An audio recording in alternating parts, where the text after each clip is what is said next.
Hello, everyone. I'm going to do a brief demonstration about making stamps so that we can make decorative paper as we want to in this class. And we're going to use SoftCut, and we're going to use a Lino Cut tool. And some other things you might want are, this is a chart pack blender. This is for transferring a Xerox onto the block, sorry, losing my train of thought, onto the block so that you can cut what you, like if you have a drawing or a photocopy of something that you want to do, you can transfer it using this blender marker. So it's called a chart pack blender marker. It's not something that you have to have because you can absolutely just cut the eraser or the soft cut block into any shape that you want. And I'm going to show you different options of things to do. And then you're also going to need some stamp pads, or at least one stamp pad to use. And I've got a few colors out. Green and this. And then your X-Acto knife for one process that I'm going to show, and then the Lino Cut tool for doing any of the lino cutting that you might want to do. So we'll start with the most difficult one first, and that is to do a transfer of an image onto the surface. So let me get my photocopy. So I've got a photocopy here of these wolves, and I'm going to take just a little piece of one and transfer it onto the block. And I'm just going to do it up in, like, this is a 4x6 block. I think that's the size. And one of these will do you for the whole class. If you're interested in doing this, I don't require you to do stamps, but it is a very inexpensive and non-technical way of making patterns and different things. So it's a way to make decorative paper to cover books and even for the content of the books. So how to do that is I'm going to put the little area that I want to transfer face down. And to do this really precisely, I would tape this down. But for this demonstration, I'm not going to do that part. I'm just going to transfer just a little, the head of this wolf. And it's not even a complete head, but I'm just going to go ahead and do that. And the detail is not going to come through perfectly, but I don't want to copy this. I just want to get kind of a sense of it. So I'm using the chart pack pen to push, and I'm using the pressure of the pen really to transfer it.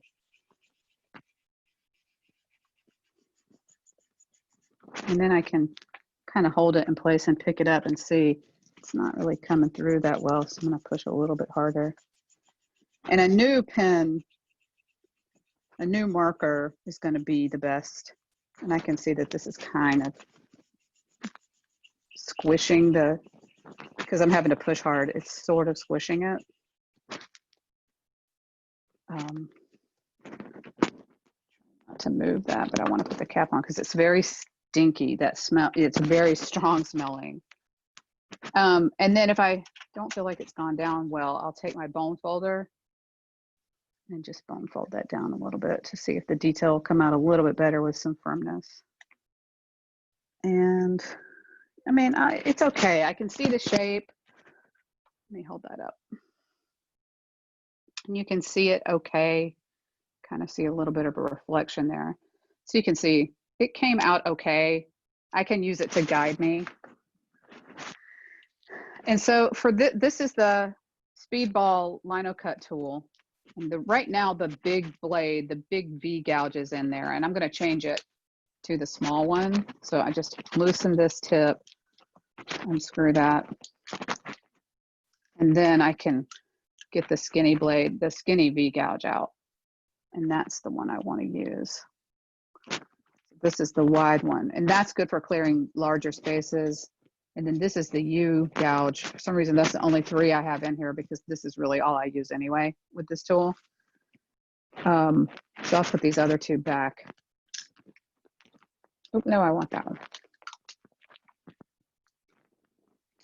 And then I can just push this back in.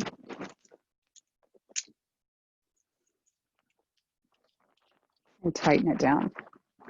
So the one you're going to get probably doesn't look exactly like this one, because this is really old, this one.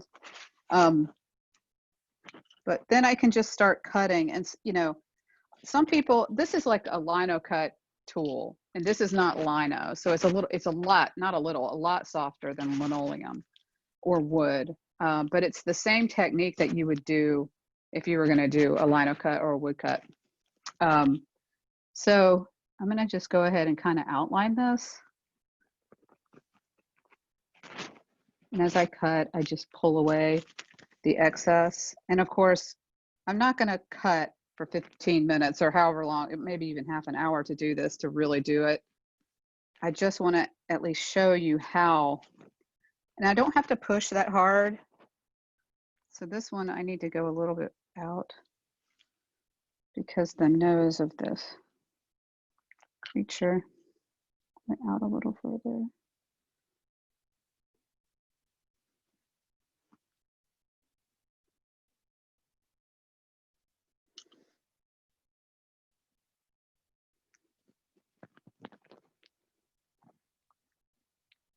And sometimes I'll come back in and kind of mark the detail because I kind of can't see the eye.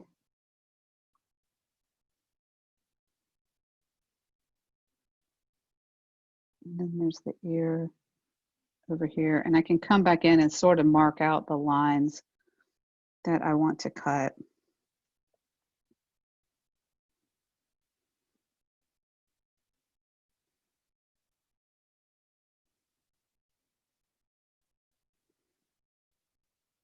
I'm not sure that eye was like that. Anyway, if you can see, kind of went in with a little bit more detail so I could tell what I'm doing, because that's the problem with doing it that way. Is you, with the transfer, sometimes it doesn't come through as strongly as you'd like.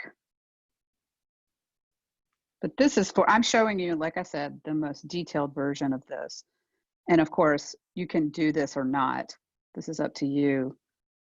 I mean, I really enjoy it, and some people don't. So, you know, it's up to you to do what you want to do with your project and make it look. But I'm just trying to give you some options for image making that you can do at home without a press, without having a cut trimmer and all those kinds of different things. So you can see, like, if I start really getting into this, this is going to take me a while to cut something this detailed. So I can go in, and that's why I think I'm going to try to cut maybe a little bit of the detail.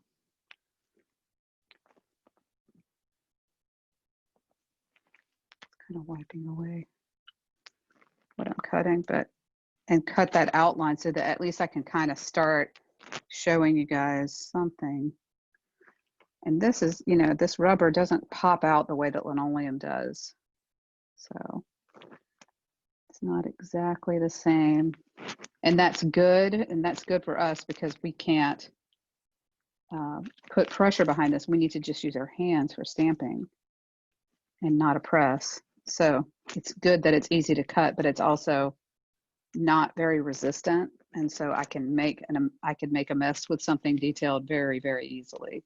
So I'm trying to do my little cuts, and it's not taking it all that well.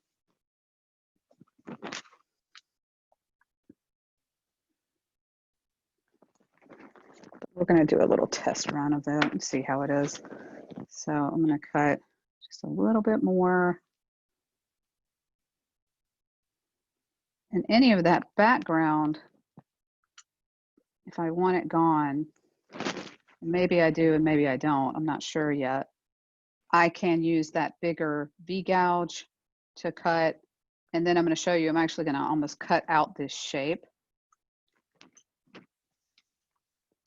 from the linoleum. I mean, sorry, the soft cut.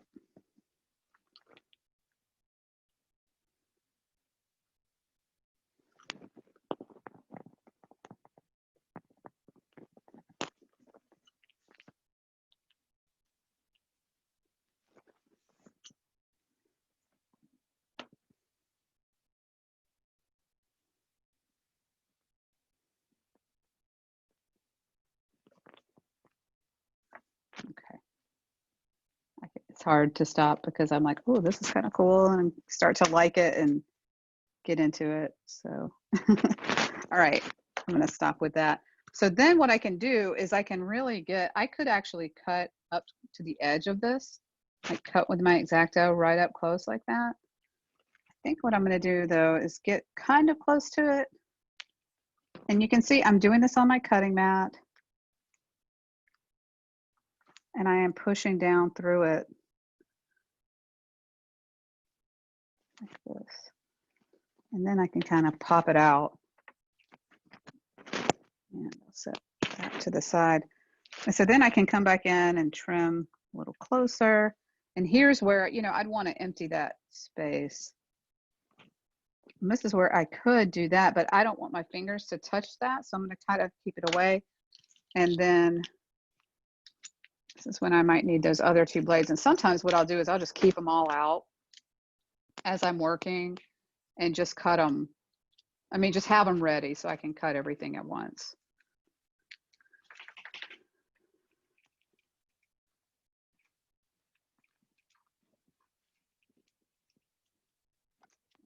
Changing the blade. This is the deep V.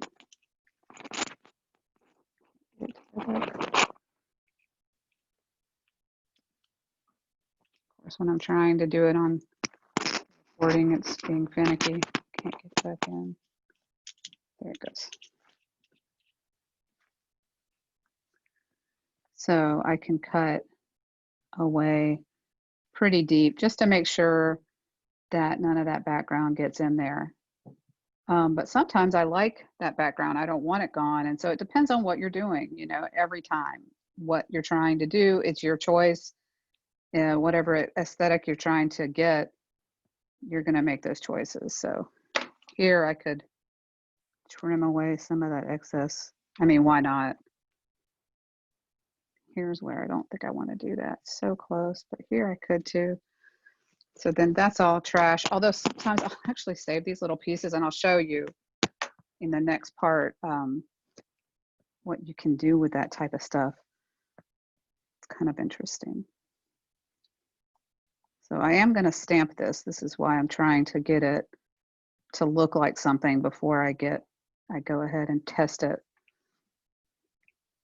So even this down here, I'm not real worried about keeping it completely clean, because I kind of like those lines. So I'm trying to get rid of that little edge right here. I'm sorry I'm doing this like way down at the bottom of the mat, but that's what it's like. I'm trying to work and keep it close to me, but you guys need to see it too.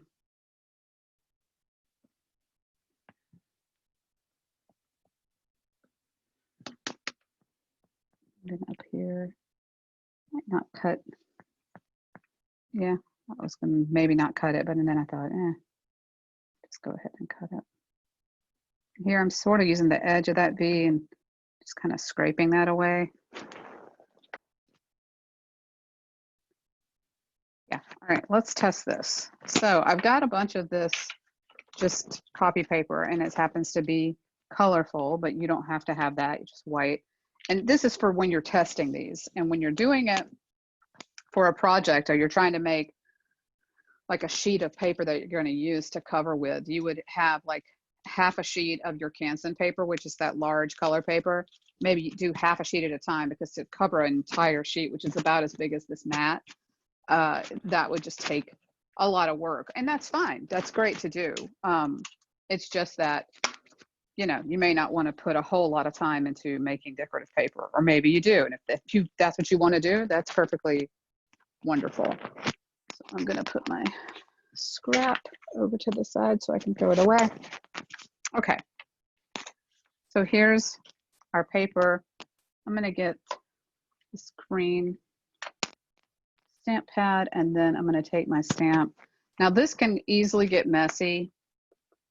Use your fingertips, and so it's good to have like a paper towel or something handy so that you can wipe your fingertips off, because that's what's going to happen is you're going to get green or whatever color on there. So then can just take this and then I put it down, and then I want to give equal pressure, but I'm not pushing super hard. I'm doing like a firm press all the way around and then pull it up. So you can see, you know, it's not bad. It just needs I need to work on the face so that it looks more like a face. I think I kind of put too much ink on that. Let's see if I do that a little bit lighter. Not terrible, but you know, that blade is a lot wider than you think it is when you're doing something so soft. It takes out a lot of the material.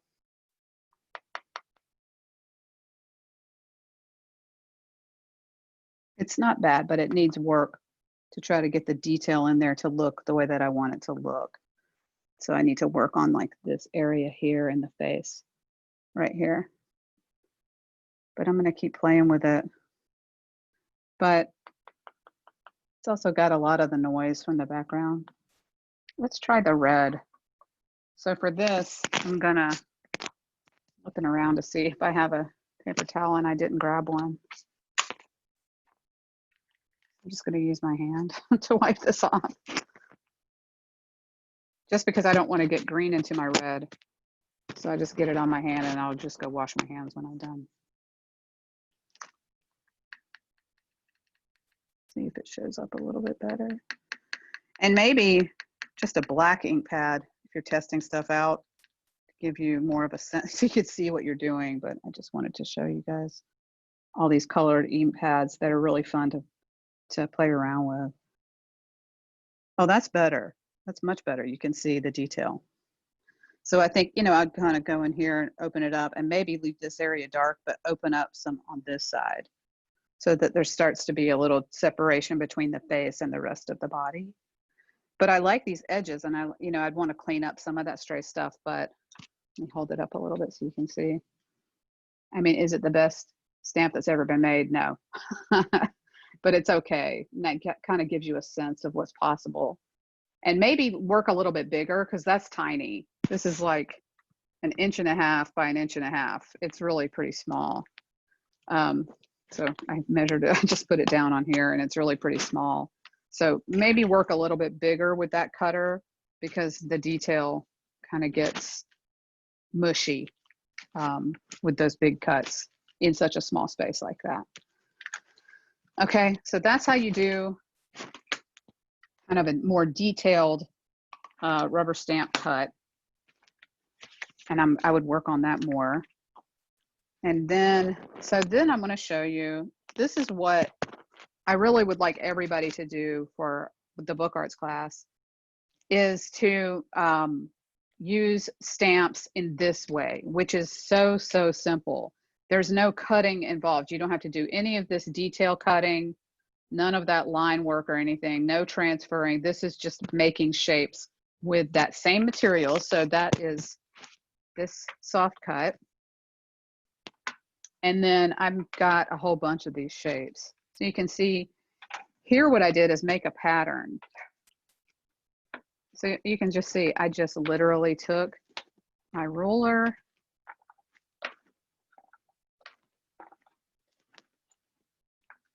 and just cut all these different shapes out of this material. So it's really just taking your ruler and cutting a long strip. You could do something like this.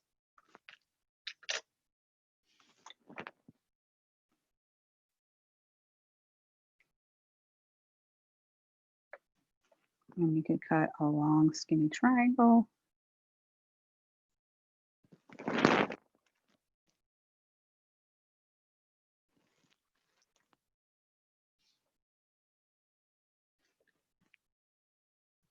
And then if you want to correct, because I kind of got a little wobbly there. So I take my ruler and just lay it on there and cut again like that. And then, so what I did here was, this is just a pattern where I had a square piece of paper and then I cut it. I did a pattern and then cut it and flipped the sides.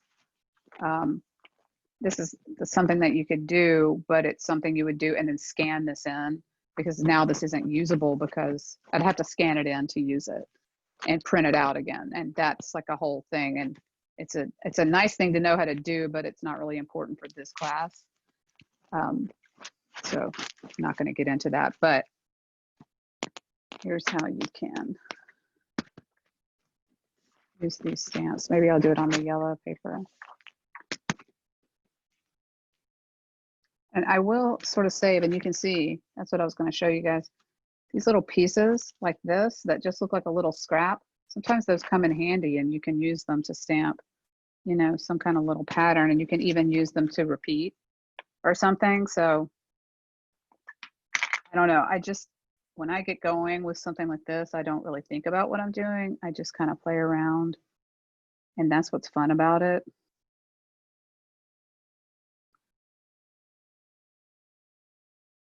This is one little piece.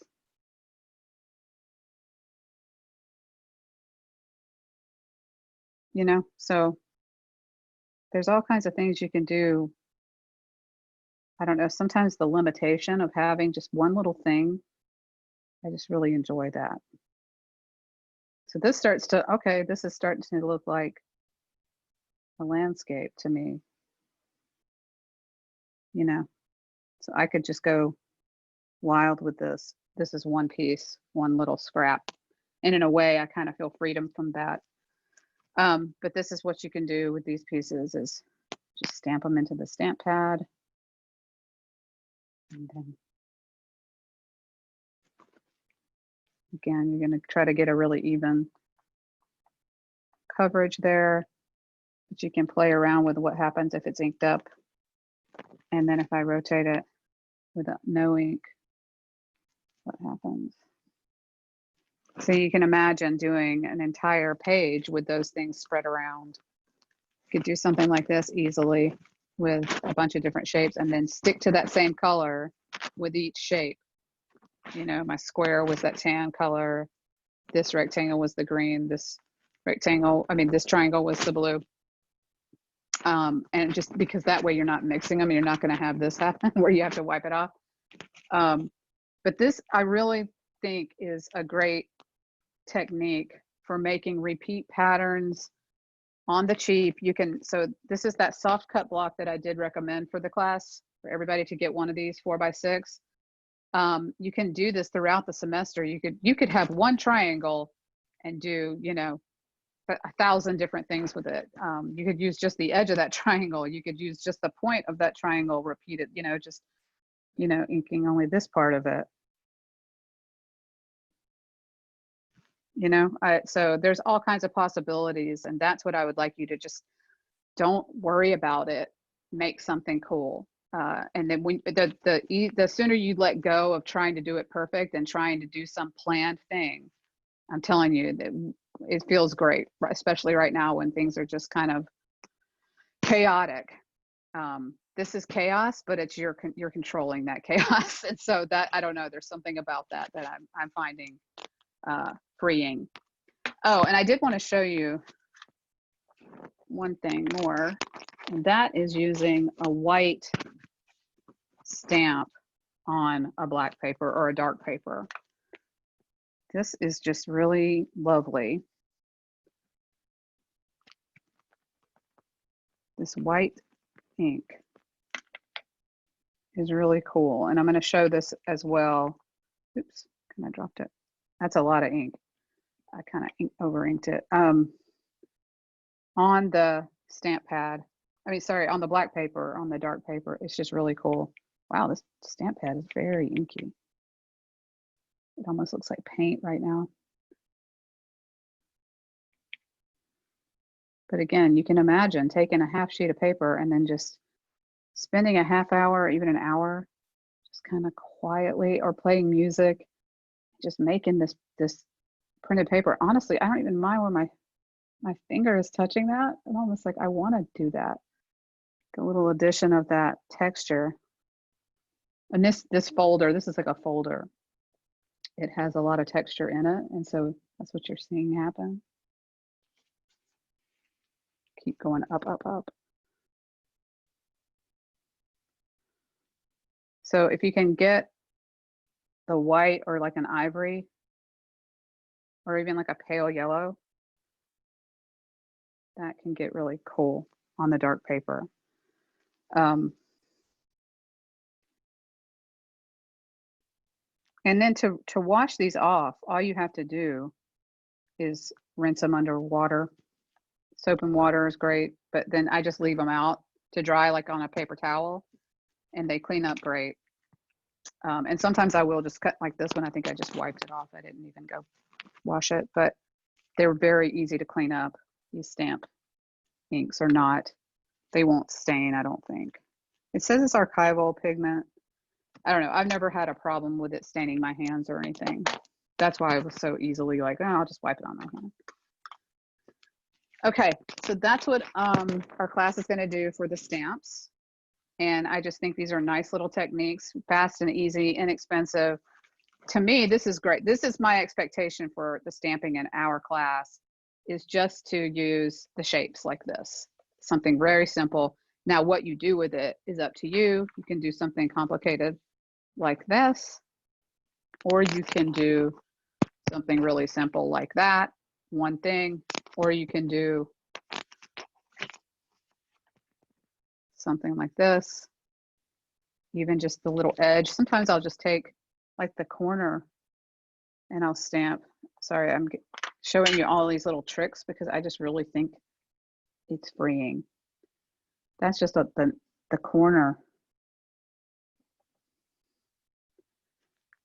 Okay, you could do it like this.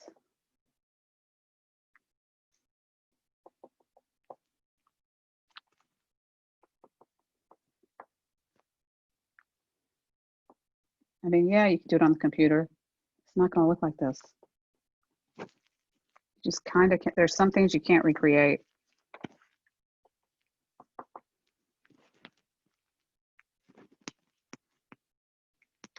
So this is just the side of that rectangle, just repeated, and I'm just turning it, rotating it, kind of arching across as I go. You know, all the ways that you can use this, it's just kind of endless. So that's why I wanted to share that with you. And if you want to do something complicated, something that's detailed, go for it. Suggesting to do it larger than 1.5 inches wide, because even that small blade is not that small on this rubber stamp. So that is the demonstration for stamping. And then I'm going to do one for stenciling.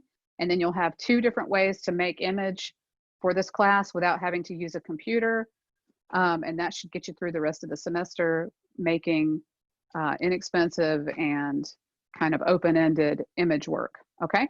All right. See you soon. Bye.